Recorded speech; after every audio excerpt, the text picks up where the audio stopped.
다 같이 우리 마태복음 5장 5절의 말씀 합독해 보도록 하겠습니다. 온유한 자는 복이 있나니 그들이 땅을 기업으로 받을 것이며. 아멘. 사랑하는 여러분, 인생을 살다 보면 참 저분은 매력적이다 라고 느끼시는 분들이 있을 겁니다. 여러분은 어떤 사람을 보면서 매력적이다, 나도 저분처럼 살고 싶다 라는 생각을 합니까? 저는 개인적으로 좀 너그러운 사람, 관대한 사람, 따뜻한 사람을 보면 참 매력적이다 라는 생각이 듭니다. 그렇습니다.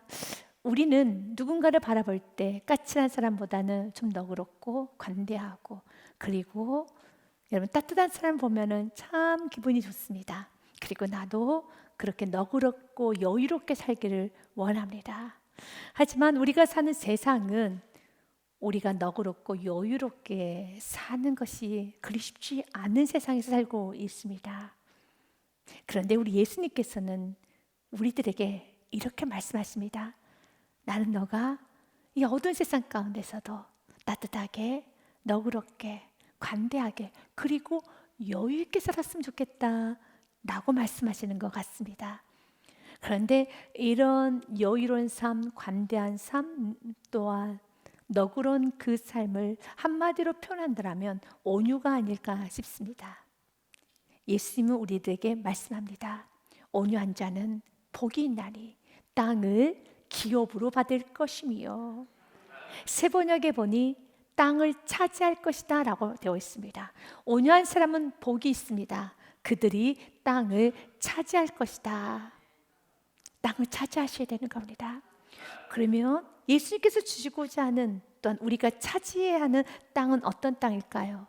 세상에서 말하는 집을 더 크게 짓고 땅의 평수를 늘리고 건물을 사는 것을 말하는 것은 아닙니다. 주님께서 우리에게 주고자 하는 땅은 지경의 확장입니다. 우리가 이 땅에 왜 살아가고 있습니까?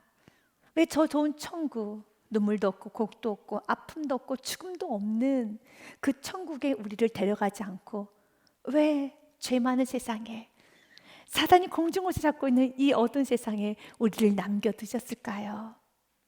여러분이 천국이 어떤 곳인지 아주 깊고 넓게 명확하게 알기 시작하면은 여러분도 사도 바울처럼 고백하게 될 것입니다.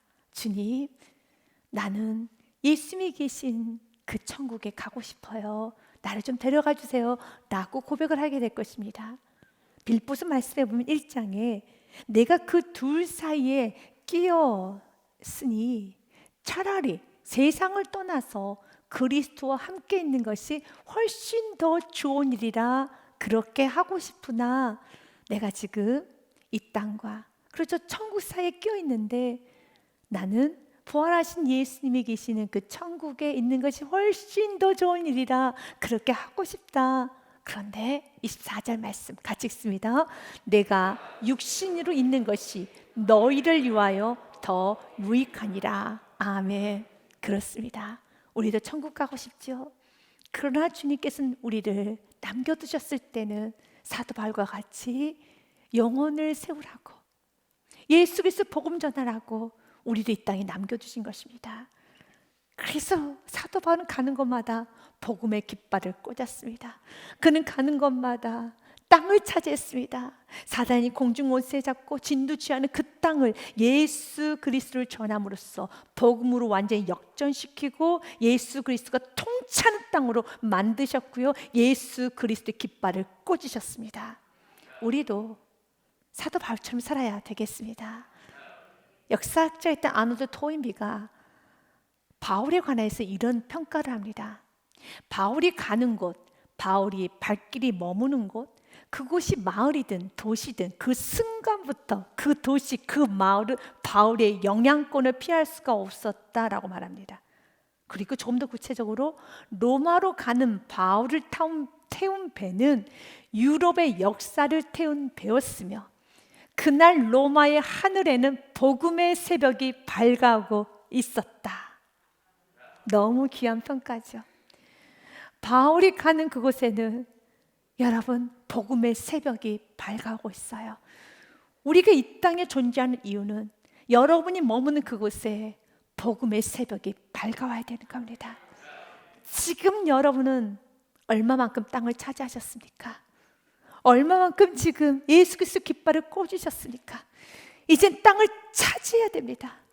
여러분이 가는 곳마다 더 지경을 넓혀달라고, 주님, 내가 땅을 차지하기 원합니다. 바로 내가 머물고 내가 가는 곳마다 내가 땅끝까지 가서 나는 복음 전하기 원합니다. 주여 나에게 지경을 넓혀 주시옵소서.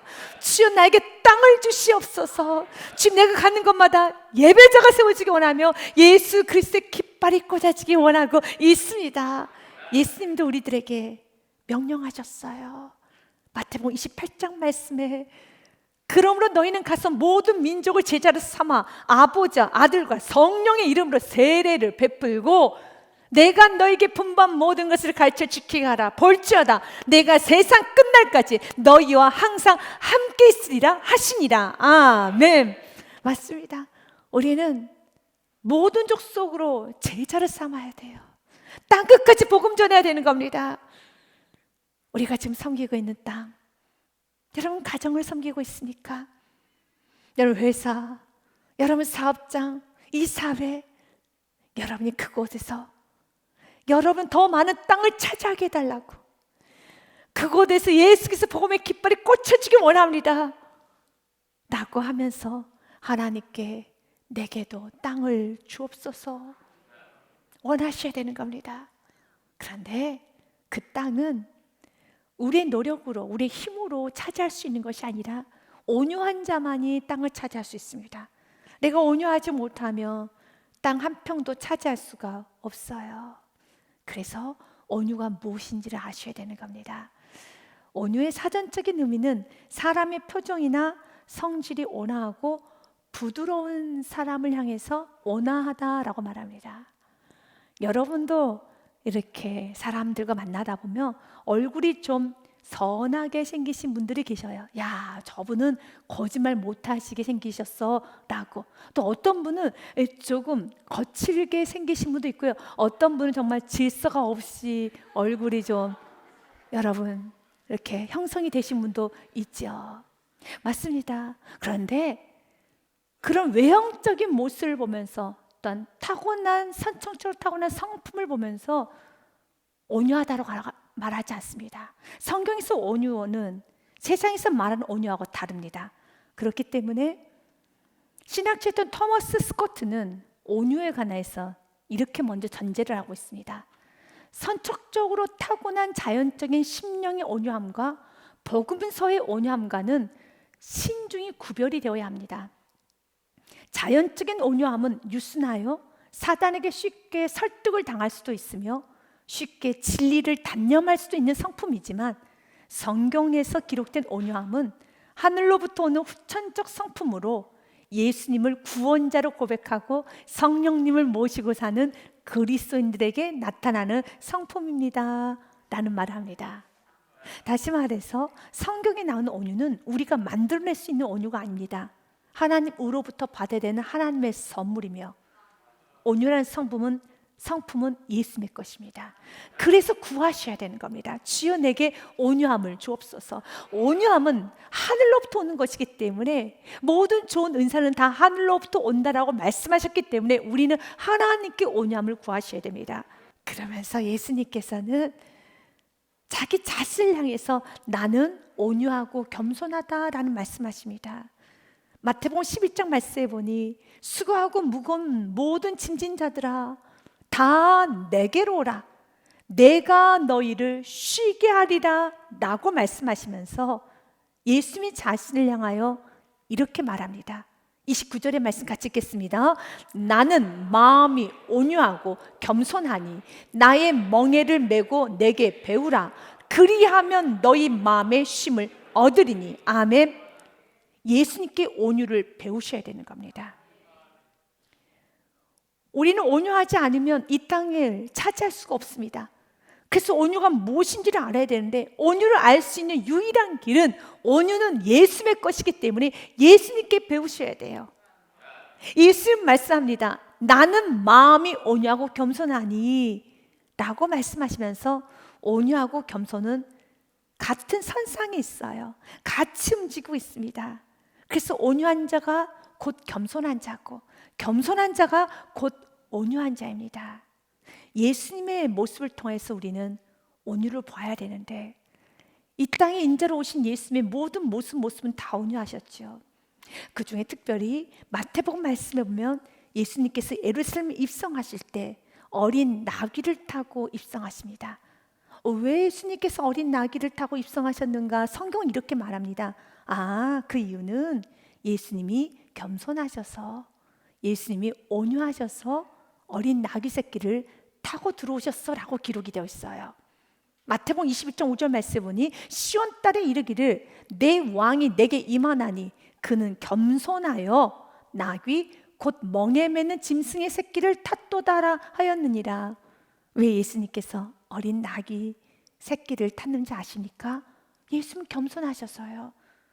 그래서 세번역에 보면 이 겸손이라는 단어를 동일하게 온유란 단어로도 쓰이고 있습니다. 시온의 딸에게 말씀하여라. 보아라, 내 임금이 내게로 오신다. 그는 온유하시어 나귀를 타셨으니 어린 나귀 곧 멍에 매는 짐승의 새끼다라고 합니다. 예수님 온유하시고 예수님 겸손하셔서 예수님에 걸맞는 여러분 대우를 받지 아니하시고 어린 나귀를 타셨습니다. 이 세상에 있는 모든 피조물 중에 예수님을 품을 수 있고 예수님을 모실 수 있는 그 어떤 피조물도 없습니다. 그런데 만약 예수님께서 무언가를 타시겠다고 하신다면 우리는 최고의 것으로 예수님께 드리셔야 되는 겁니다. 그런데도 불구하고 예수님은 그 최고의 것인 군마를 선택하는 것이 아니라 흔들흔들거리는, 너무 부족해 보이는, 안전해 보이지 아니하는 어린 나귀를 선택해서 타십니다. 그 이유는 온유하시기 때문에, 그 이유는 겸손하시기 때문에. 그래서 예수님께서 어린 나귀를 선택하신 그 모습을 통하여서 온유의 세 가지 모습을 보기 원합니다. 첫 번째로는 온유는 모든 상황을 그대로 수긍하는 것이 온유입니다. 하나님께 항변하지 않습니다. 하나님과 다투지 않습니다. 하나님께 왜 나에게 이런 대우를 하십니까? 왜 나에게 이런 상황을 주셨습니까? 라고 하나님과 싸우려고 하지 않습니다. 그대로 수긍합니다. 예수님의 삶이 그리하셨어요. 예수님 항상 아버지 나의 원대로 마옵시고 아버지 뜻대로 되기를 원하나이다 라고 말씀하셨습니다. 예수님 왜 십자가를 지셔야 됩니까? 십자가는 죄인들이 져야 되는, 여러분, 그런 징벌 중에 하나입니다. 그러나 예수님은 죄인이 아니십니다. 죄를 짓지 않으셨습니다. 부당한 대우를 받으셨어요. 그런데도 예수님은 하나님 내가 왜 십자가를 져야 됩니까? 하나님 나에게 왜 이런 짐을 지우십니까? 라고 항변하지 아니하고 그대로 수긍했어요. 여러분 인생을 살다 보면 하나님이 좀 불합리하게 느껴지기도 하고, 하나님께서 나에게 왜 이렇게 왜 나를 이런 상황으로 이끌어 가신가? 라고 느껴질 때가 있어요. 온유는 그 모든 상황, 하나님의 결정을 그대로 수긍하는 것입니다. 그대로 수긍하여서 하나님께 항변하지도 다투지도 않는 것입니다. 그래서 어떤 사람이 예수의 모습을 보면 예수님이 무능하셔서 아무 말도 하지 않으신가? 아니에요. 예수님은 바다를 잠잠케 하실 수 있습니다. 예수님은 죽은 자도 살리실 수 있습니다. 예수님은 물고기 2마리와 보리떡 5개를 가지고 5,000명을 먹이시고 12강주를 남길 만큼 예수님은 기적을 일으키실 수 있는 충분한 분이십니다. 그러나 이사야서 53장 7절 말씀처럼 예수님은 잠잠하셨어요. 입을 열지 않았습니다. 그 모습이 마치 그가 곤욕을 당하여 괴로울 때로 그의 입을 열지 아니하였으며 마치 도수장으로 끌려가는 어린 양과 털 깎는 자 앞에서 잠잠한 양같이 그의 입을 열지 아니하였도다. 입을 열지 아니했어요. 왜 그렇습니까? 무능해서요? 아닙니다. 온유하셔서 그랬습니다. 예수님은 모든 걸 하실 수 있지만 너무너무 온유하셔서 그대로 수긍하셨습니다. 그리하였더니 예수님은 온 인류를 구원하여서 온 인류의 땅을 다 차지하신 거예요. 복음의 깃발을 꽂으셨다는 겁니다. 주님, 우리가 예수님으로부터 그 온유함을 배우기 원합니다. 그러나 온유하지 못했던 베드로는 혈기를 부리죠. 칼을 들어버립니다. 그리고 예수님을 끌고 가고자 하는 그 무리의 한 사람의 종의 귀를 쳐버립니다. 그때 예수님께서는 베드로에게 말씀하셔요. 이에 예수님께서 이르시되 내 칼을 도로 칼집에 꽂으라. 칼을 가지는 자는 다 칼로 망하느니라 하면서 예수님은 다시 연이어 베드로에게 말을 합니다. 너는 베드로야, 내가 내 아버지께 구하여 지금 12군단도 더 되는 천사를 보내시게 할 수 없는 줄 아느냐? 내가 지금 기적을 일으키지 못하는 줄 아느냐? 내가 지금 이 모든 상황을 역전시킬 수 있는 힘이 없는 줄 아느냐? 힘은 차고 넘쳐. 그러나 온유한 자는 하나님의 뜻 앞에서는 자신의 힘, 자신의 경험, 자신의 생각을 과감하게 버릴 수 있는 자입니다. 그것이 온유입니다. 그래서 연이어 예수님은 말씀하십니다. 너가 혈기를 부리면 어떻게 하나님의 뜻이 이루어지겠는가? 내가 만약 그렇게 하면 이런 일이 있으리란 성경이 어떻게 이루어지겠느냐 하시더라. 아멘. 예수님은 철저하게 아버지 뜻만 이루어지는 통로의 삶을 살았습니다. 이것이 온유입니다. 우리도 마찬가지예요. 아버지 뜻만 이루어지면 되는 것입니다. 그래서 나는 그 모든 상황을 수긍합니다. 때로는 하나님께서 여러분들에게 부족함을 주셨다며 부족함을 가지고서도 하나님은 당신의 방법을 사용하셔서 땅을 차지하게 하십니다.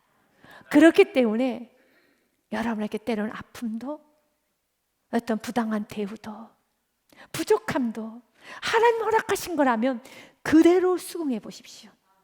그대로 수긍하면서 부족함을 오히려 기도로, 주님께 간절히 눈물로 주님 도와 주시옵소서 라고 기도하기 시작할 때 하나님께서는 어떻게 그 부족함을 가지고 땅을 차지하고 지경을 확장시키고 선한 영향력을 펼치시는가 여러분은 보아야 됩니다.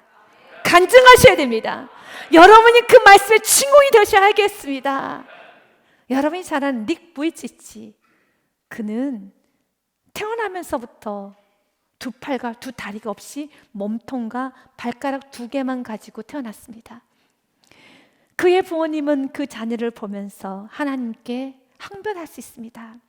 어떻게 나에게 이러실 수 있습니까? 왜 나에게 이런 아픔을, 왜 나의 자녀가 두 팔, 두 다리가 없이 발가락 2개만 가지고 태어나야 되겠습니까? 라고 하나님께 다툴 수 있습니다. 그리고 그가 하나님께 항변한다 하여도 주위에 있는 사람들이 무례하다고, 하나님께 무례한 거 아니야 라고 정죄할 수 없어요. 그러나 역시 하나님은 공평하신 하나님이십니다. 자녀에게는 장애를 주었지만 하나님에게는 그 가정에 온유의 복을 주셔서 그 모든 상황을 그대로 수긍할 수 있는 온유의 복을 주셨습니다. 여러분, 온유의 복을 구하셔야 돼요. 온유의 복을 구하셔야 되는 겁니다. 그 온유의 복은 부모님에게도 임하고 닉 부이치치 그 자신에게도 그대로 위로부터 오는 하나님의 복을 그대로 받아서 그도 온유하게 자신의 모습을 그대로 받아들입니다. 그가 이젠 자신의 친구들과 다름이 인식이 되었었을 때 그 또한도 죽을 만큼 힘들었습니다. 왜 나는 팔이 없을까? 왜 나는 다리가 없을까?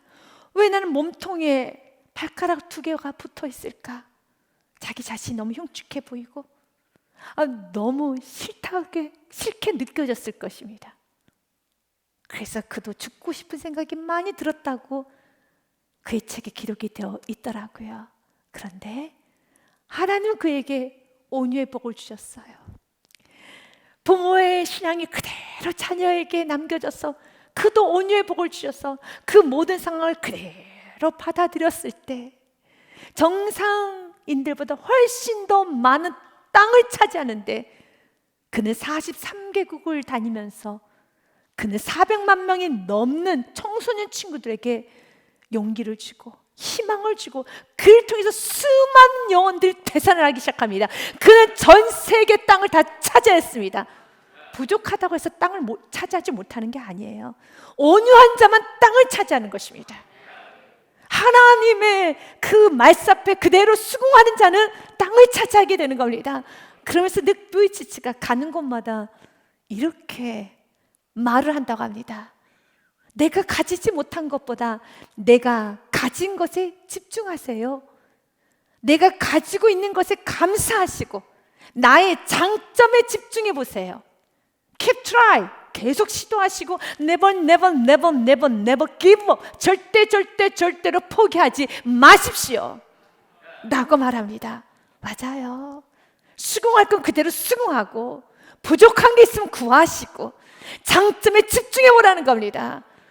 그러면서 닉 부이치치는 이제 더 이상 하나님께 나 팔 주세요, 다리 주세요라고 구하지 않는다는 말이에요. I don't need arms and legs, but I need wings of Holy Spirit. 나는 더 이상 팔과 다리는 필요 없습니다. 구하지 않겠습니다. 하지만 성령의 날개는 내게 주옵소서. 성령의 날개를 내게 주옵소서. 그가 성령의 날개를 받는 순간에 온 생의 열방이 그는 그의 땅이 되었고 그는 차지하게 되었고 복음의 깃발이 꽂히게 되었습니다. 주님, 우리가 온유함으로 땅을 차지하기 원합니다. 자족은 특권의식을 버리는 겁니다. 예수님은 어린 나귀를 타십니다. 그때 예수님께서는 어떻게 나에게 어린 나귀를 준비해 줄 수 있어? 내가 누구인 줄 알고 라는 말씀을 하지 않으셨습니다. 우리가 분노할 때 어떤 사람과 미팅을 갖고 또 어떤 사람과 만남을 갖고 또한 우리가 조금 더 지경이 확장되려고 할 때 가장 사단이 방해하는 것 중에 하나가 무시당하면 우리는 못 참아서 사단은 자꾸 그 부분을 자극합니다. 오늘 이 시간에 여러분들 세 가지 단어를 십자가에 못 박아 보십시오. 감히 나를 어떻게 나에게 이런 대우를 십자가에 못 박으십시오. 예수님은 정말 무시를 많이 당하셨어요. 그런데 예수님은 무시를 당하셔도 그들에게 집중하지 않고 그냥 사명의 길 향해서 저벅저벅 나아가셨습니다. 요한복음 1장 말씀에 보면 예수님이 얼마나 무시를 많이 당하셨는지, 예수님을 정말 알아주지 않았는지 성경은 명확하게 기록해 놨어요. 그가 세상에 계셨으며 예수님이 세상에 계셔요. 세상은 그로 말미암아 지은 바 되었을 때 세상의 주인은 우리 예수님이십니다. 그런데 세상이 그를 알지 못해요. 어떻게 나를 알아주지 않아? 어떻게 나에게 이런 대우를? 근데 예수님이 그런 대우를 받으셨어요. 예수님이 세상의 주인이신데도 불구하고 세상이 그를 알지 못하고 11절 말씀 보면 자기 땅에 오매 자기 백성 영접하지 아니하였으나 무시했다는 겁니다. 외면했다는 겁니다. 그러나 예수님은 그 부분에 화를 내지 않고 자신이 모든 걸 누려야 되는 그 특권을 과감하게 내리셔서 온유가 무엇인지를 보여주셨다는 겁니다. 그리하였더니 예수님은 온 세계 열방의 모든 땅을 다 차지하셨던 것처럼 우리가 특권의식을 내려놓기 원합니다. 그래서 어떻게 나에게 이런 대우를, 나를 무시하고 나를 알아주지 않나? 나는 그 말을 이제 누군가 나에게 집중하지 않을 때, 나를 무시할 때 그 사람 말을 계속 곱씹고 또 생각해서 분노를 키우고 이제 그 분노가 원한이 되어서 내가 나중에 복수해야지, 내가 다시 되갚아줘야지. 아니, 나는 보여줄 거야. 내가 얼마나 괜찮은 사람인지 보여줄 거야. 1년만 지나봐, 내가 보여줄 거야 라고 그런 혈기로 때론 기도를 합니다. 주여, 나를 뿔을 높여주옵소서. 내가 더 이상 무시당하고 싶지 않습니다. 나를 너무 못 알아줍니다. 당신의 영광을 위해서 주님, 내가 그리스도인이지 않습니까? 나를 알아줄 수 있도록 나의 뿔을 높여달라고 혈기를 가지고 기도를 하면은요, 뿔 높아지지 않아요. 땅을 차지할 수가 없어요. 땅은 온유한 자만 차지할 수 있습니다. 때로는 한두 사람이 여러분을 못 알아줄 수도 있어요. 거기에 집중하지 마십시오. 거기에 집중하는 순간에 누려야 되는 많은 것들이 다 지나가고 있어요. 그것이 손해라는 겁니다. 그래서 시편 말씀에 보면 이런 말씀이 있어요. 온유한 자들은 땅을 차지하며 풍성한 화평으로 즐거워하려다. 아멘. 누군가 나를 무시하고 누군가 나를 알아주지 않는다 해도 그냥 그걸 넘기십시오. 그리고 그 외의 것에 집중하셔서 좀 누려보십시오. 그러므로 지금 확장됨을 여러분을 경험하게 될 것입니다. 그러나 내가 자그만 그 말 한마디에 집중하고 있으면 그 많은 것을 누릴 수가 없습니다. 주님께서 우리에게 원하신 삶은 예수님처럼 온유하게 나를 알아주지 않는다 하여도, 나에게 합당한 대우를 하지 않는다 하여도 예수는 묵묵하게 즐거워하면서 십자가 향해서 걸어가셨던 것처럼 우리도 예수님처럼 온유한 마음을 가지고 누리셔야 되는 겁니다. 우리가 찾아야 될 땅이 너무너무 많은데 왜 우리가 여기에 멈춰야 되겠습니까? 멈추지 마시고 우리는 찾아야 됩니다. 복음의 깃발을 꽂아야 되겠습니다. 앞으로 전진하시기 바라겠습니다. 때론 부부 사이가 더 깊어져야 되고 더 관계 확장돼야 되는데, 우리가 서로 부부 사이에 어떻게 당신 나에게, 부모 자녀 사이에서도 어떻게 너가 나에게, 바로 그런 문제 때문에 확장되고 하나 되고 하나님의 큰 역사를 봐야 되는데 보지 못하고 땅 한 평도 차지하지 못하고 싸우고 혈기 부리면 아버지 뜻을 이룰 수가 없어요. 때로는 나를 알아주지 않는다 해도 거기에 집중하는 것이 아니라 주의 많은 걸 누려야 될 게 있음을 알고 언약의 감사함으로 즐거워하며 살아감으로써 땅이 어떻게 차지해 나아가는가, 말씀이 어떻게 이루어지는가를 여러분들이 보시는 이번 한 주간이 되시기를 주님의 이름으로 축복드립니다.